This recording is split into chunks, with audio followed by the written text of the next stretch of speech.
आपने ऊर्जा संरक्षण के बारे में तो सुना होगा कि ऊर्जा या एनर्जी को ना तो हम उत्पादित कर सकते हैं और ना ही हम उसे नष्ट कर सकते हैं, बस उसे हम एक रूप से दूसरे रूप में परिवर्तित कर सकते हैं। बिल्कुल इसी तरह से आवेश के संरक्षण का नियम होता है कि ना तो हम आवेश को उत्पादित कर सकते हैं और ना ही उसको नष्ट कर सकते हैं, बस हम आवेश को एक रूप से दूसरे रूप में बदल सकते हैं। अब आप में से कुछ बच्चे ये जानना चाह रहे होंगे कि सर ऐसा होता क्यों है, वो मैं आपको समझा देता हूँ। देखो, ये दोनों जो वस्तुएं थी जिन्हें हमने घर्षण के द्वारा आवेशित किया था, घर्षण मतलब रगड़ने से पहले ये दोनों अनावेशित थी, तो इन पर आवेश क्या क्या थे, इस पर भी जीरो। मैं नेट आवेश की बात कर रहा हूं, इस पर भी कितना, जीरो। तो दोनों का अगर मैं जोड़ूंगा तो कितना आ रहा था, शुरुआत में जीरो। जब मैंने इन दोनों को आपस में रगड़ा तो 4 इलेक्ट्रॉन पहली वस्तु से दूसरी वस्तु में चले गए, जिससे इस पर तो आ गया प्लस का 4e चार्ज, इस पर आ गया माइनस का 4e चार्ज। और अगर आप इन दोनों आवेश को अब जोड़ो घर्षण कर लेने के बाद, तो इन दोनों को अगर जोड़ोगे तो जितना धनावेश पहली वस्तु पर है उतना ही ऋणावेश दूसरी वस्तु पर है, तो अब भी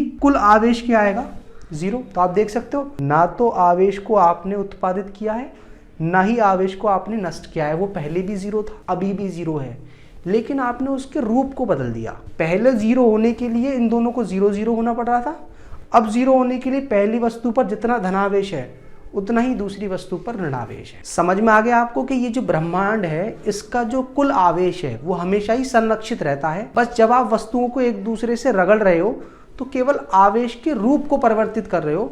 आवेश तो जितना शुरुआत में था उतना ही बाद में रहता है।